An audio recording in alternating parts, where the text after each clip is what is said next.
উচ্চ মাধ্যমিক third semester 2027 শিক্ষাবর্ষে তোমরা যারা পরীক্ষা দিতে চলেছো তোমাদের জন্য আজকে আমি নিয়ে আসব শিক্ষা বিজ্ঞানের সাজেশন। আমি ইতিমধ্যে শিক্ষা বিজ্ঞানের সাজেশন হিসাবে একটা পার্ট দিয়েছি, তোমাদের একটা সেট প্রশ্ন দিয়েছি উত্তর সহ সংসদ নমুনার উপরে। আর আজকে আমরা নিয়ে এসেছি আর একটি সেট, সেটা হলো 2026-এ যারা পরীক্ষা দিয়েছে তাদের এবিটিএ টেস্ট পেপার থেকে একটা পুরো সেট, এবং এই প্রশ্নগুলি থেকে পরীক্ষায় কমন আসবে। আর সেই সঙ্গে তোমরা বুঝতে পারবে যে শিক্ষা বিজ্ঞানের প্রশ্নপত্র কেমন হতে পারে, মানে কি কি ধরনের প্রশ্ন থাকতে পারে, এই বিষয়টিও তোমরা বুঝতে পারবে। তো চলো কথা না বাড়িয়ে আমরা শিক্ষা বিজ্ঞানের প্রশ্ন এবং উত্তরগুলি দেখে নিই। শিক্ষা বিজ্ঞানের আমি সেট নাম্বার 2 দেখাবো, মানে টেস্ট পেপার এসি 14। যদি তোমাদের কাছে আগের বছরের টেস্ট পেপার থেকে থাকে তাহলেও তোমরা এটা দেখে নিতে পারবে। তো এখানে 40টা প্রশ্ন আছে আর একেবারে বাছাই করা প্রশ্ন, খুবই ভালো একটা সেট। এই প্রশ্নগুলির মধ্যে থেকে পরীক্ষায় কমন পাওয়ার সম্ভাবনা রয়েছে অনেক প্রশ্নই। তো চলো আমরা প্রশ্ন এবং উত্তরগুলি দেখে নিই। 1 নম্বর প্রশ্ন, কোন কমিশন ছাত্রমঙ্গল এর সুপারিশ করে? অপশন সঠিক হবে বি, বিশ্ববিদ্যালয় শিক্ষা কমিশন। আমি পুরো অপশন বলছি না, তোমরা স্ক্রিনশট করে নিয়ে দেখে নিতে পারবে, কারণ আমি যদি সব অপশনগুলি বলতে যাই ভিডিও অনেক বড় হয়ে যাবে। তো দেখো 2 নম্বর প্রশ্ন, ত্রিভাষা সূত্রের সুপারিশ করেছিল? Option C, Radha Krishnan commission. 3, UGC এর প্রতিষ্ঠাতা ছিলেন? Option B, Abdul Kalam Azad, Abul Kalam Azad. এরপর 4, আমাদের মাধ্যমিক শিক্ষা লক্ষ্যহীনতার শিক্ষা উক্তিটি করেছেন? Option B, L S. মুদালিয়ার। আমরা 4 নম্বর দেখলাম।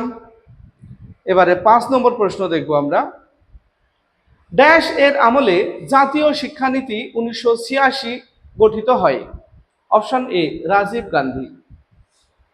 পরের প্রশ্ন 6, এনইপি 2020 মেনে স্নাতক স্তরে কোন ডিগ্রি পরিবর্তিত হয়েছে? অপশন এ, বছরের ব্যাচেলর। আচ্ছা, এটা 4 বছরের ব্যাচেলর হবে। এখানে 4 সংখ্যাটা ওঠেনি, 4 বছরের ব্যাচেলর হবে, কারণ 2020 শিক্ষানীতিতে ব্যাচেলর বলতে গেলে বিএ ক্লাসটাকে আগে 3 বছরের ছিল, এটাকে 4 বছরের করা হয়েছে।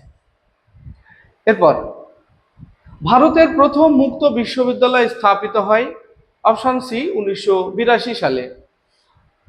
পরে 8 নম্বর প্রশ্ন, সংবিধানের কততম সংশোধনী বিলে সর্বসম্মতভাবে তপশিলি জাতি ও উপজাতিদের আসন সংরক্ষণের মেয়াদ বৃদ্ধি করা হয়েছে? অপশন ডি, 62তম। এরপর একটা স্তম্ভ মেলানো আছে, দেখো 9 নম্বরে বাঁদিকে রয়েছে এনসিইআরটি, তার নিচে ইসিসিই, তার নিচে রয়েছে সিএবিই, তার নিচে ডিআইইটি, ডান দিকে রয়েছে জাতীয় প্রতিষ্ঠান, তারপরে রয়েছে বিদ্যালয় স্তরের পাঠ্যক্রম রচনা, তারপর 3 নম্বর হবে, 3 নম্বরে রয়েছে শৈশবকালীন যত্ন ও শিক্ষার কর্মসূচি, 4 প্রাথমিক স্তরের শিক্ষক ও প্রশিক্ষণ কর্মসূচি। এর মধ্যে ম্যাচ সঠিক হবে এ অপশন, দেখতে পাচ্ছ এখানে এ প্রথমটার সঙ্গে 2-এরটার, বাঁদিকের বি এর সঙ্গে 3-এরটার, বাঁদিকে সি এর সঙ্গে 1-এরটার, আর বাঁদিকে ডি এর সঙ্গে 4-এর। এরপর 10, ব্যাখ্যা বিবৃতিমূলক সঠিক বিকল্পটি নির্বাচন করো। বিবৃতিতে বলা আছে, এ বিবৃতি, জাতীয় শিক্ষানীতি 2020-তে শারীরিক শিক্ষা, নৈতিক শিক্ষা এবং কারিগরি শিক্ষাকে বাধ্যতামূলক করা হয়েছে, কারণ আর এই নীতির শিক্ষা হলো শিক্ষার্থীদের মধ্যে নৈতিকতার বিকাশ, সৃজনশীলতা ও শারীরিক সক্ষমতা উত্তর করা। এরপর বিকল্প দেখো, বিবৃতি এ ঠিক এবং তার কারণ আর যথাযথ। আচ্ছা, আমরা দেখলাম 10 নম্বর প্রশ্ন। এবার আমরা দেখব 11 নম্বর প্রশ্ন। সাচার কমিটির রিপোর্টে প্রধানত কোন মানুষজনদের উপর গুরুত্ব দেওয়া হয়েছে? সঠিক উত্তর অপশন বি, পিছিয়ে পড়া মুসলিম জনগণ। 12, আর্ন হোয়াইল ইউ লার্ন। এই স্কিমটি চালু করা হয় অপশন ডি এ ও বি উভয়ের জন্য। এতে বলা আছে শুধুমাত্র তপশিলি জাতিদের জন্য, বিতে বলা আছে শুধুমাত্র তপশিলি উপজাতিদের জন্য, কিন্তু সঠিক হবে এ ও বি উভয়ই। এরপর 13 নম্বর প্রশ্ন, দ্বাদশ শ্রেণীর শিক্ষা বিজ্ঞানের শিক্ষার্থীদের একজন শিক্ষক শিক্ষাক্ষেত্রে সমস্যা বিষয়ে পড়াচ্ছেন। পড়ানোর শেষে শিক্ষার্থীদের বিভিন্ন সমস্যা নিয়ে আলোচনা শুরু করেন। এই আলোচনার ভিত্তিতে যে সমস্যাটি বর্তমানে দেশ তথা বিশ্বব্যাপী শিক্ষাক্ষেত্রে সবচেয়ে বেশি নেতিবাচক দৃষ্টিভঙ্গির সৃষ্টি করেছে বলে সকলে একমত হয় সেটি হলো, এখানে দেখো অপশন দেওয়া আছে 4টে, তার মধ্যে সঠিক হবে মূল্যবোধের সমস্যা। 14, শিক্ষাক্ষেত্রের কোন শব্দটি চিহ্নিত অংশে প্রযোজ্য হবে? এখানে দেখো প্রতিবন্ধী শিক্ষার্থী, তপশিলি জাতি উপজাতি শিক্ষার্থী, মহিলা শিক্ষার্থী, অন্যান্য পশ্চাৎপদ শিক্ষার্থী, এই 4টে পয়েন্ট দেওয়া আছে। আর এইখানে বিকল্প 4টে আছে, তার মধ্যে জিজ্ঞাসার জায়গায় কোনটা হবে? শিক্ষার সামাজিকীকরণ বা এগুলি দেখো, এই জিজ্ঞাসার জায়গায় যেটি হবে সেটা হলো বি, শিক্ষাই সমসুযোগ। এরপর দেখো 15, বিবেকানন্দের মতে একজন শিক্ষকের থাকবে। সঠিক উত্তর বাক্যে ও কর্মে পবিত্রতা। 16 নম্বর প্রশ্ন, রুশোর মতে শিখন পদ্ধতির মূল সূত্র হলো অপশন সি অভিজ্ঞতার মাধ্যমে শেখা। 17, ল্যাবরেটরি স্কুল স্থাপন করেছিলেন ডিউই। Option D dewy. 17, এরপরে আমরা দেখব 18 নম্বর প্রশ্ন, গান্ধীজি ড্যাশ বিদ্যালয়ের প্রতিষ্ঠাতা। সঠিক উত্তর বুনিয়াদি। 19, এটা স্তম্ভ মেলানো আছে, দেখে নাও, বাঁদিকে রয়েছে Rousseau, Rabindranath, Mahatma Gandhi, John Dewey, আর ডান দিকে রয়েছে My Experiment with the Truth, তার নিচে রয়েছে রিলিজিয়ন অফ ম্যান, তার নিচে রয়েছে ডেমোক্রেসি অ্যান্ড এডুকেশন, তার নিচে রয়েছে এমিলে। আচ্ছা, এর মধ্যে ম্যাচ করবে এক এর সঙ্গে 1, বি এর সঙ্গে 3, সি এর সঙ্গে 2, ডি এর সঙ্গে 4। পরে আবারও একটি ডায়াগ্রাম এর মতো আছে, দেখো, নিম্নলিখিত ছকটি পূরণ করো। বাঁ দিকের বক্সে রয়েছে প্রকৃতির সঙ্গে সক্রিয় সংযোগ, ডান দিকে রয়েছে সৃজনশীলতার মাধ্যমে আত্মপ্রকাশ, তার উপরে রয়েছে স্বাধীনতা, মিডিলে একটা জিজ্ঞাসা। এই জিজ্ঞাসার জায়গায় এই 4টে অপশনের মধ্যে সঠিক হবে রবীন্দ্রনাথের শিখন পদ্ধতি। এরপর 21 নম্বর প্রশ্ন, বধিরদের শিক্ষাদানের জন্য আঙ্গুলের সাহায্যে বানান করার পদ্ধতি আবিষ্কার করেন। সঠিক উত্তর জুয়ান পাবলো বনে। এরপর 22, তথ্য ভিত্তিক সত্য হলে টি আর মিথ্যা হলে এফ, সঠিক বিকল্পটি বেছে নাও। 1 নম্বরে মানে এ নম্বরে বলা আছে শ্রবণ অক্ষমতা হলো সংবেদনমূলক অক্ষমতা, বি দৃষ্টিমূলক অক্ষমতা হলো বৌদ্ধিক অক্ষমতা, সি অটিজম হলো দৈহিক অক্ষমতা। এখানে 3টে পয়েন্ট আছে, 3টের মধ্যে কোনটা ঠিক কোনটা ভুল তোমাকে বলতে হবে। সঠিক উত্তর হবে 1 এর সঙ্গে টি, 1 হবে টি, 2 হবে এফ, 3 হবে এফ। এরপর 23 নম্বর প্রশ্ন দেখো, অন্ধদের জন্য 9টি বিন্দুর সংকেত উদ্ভাবন করেন ফাদার লার্নার। 9টি বিন্দুর, আর অন্ধদের জন্য 6টি বিন্দুর উদ্ভাবন করেন ব্রেইল। আচ্ছা, এরপর আমরা দেখব 24 নম্বর প্রশ্ন। 24 নম্বর দেখো,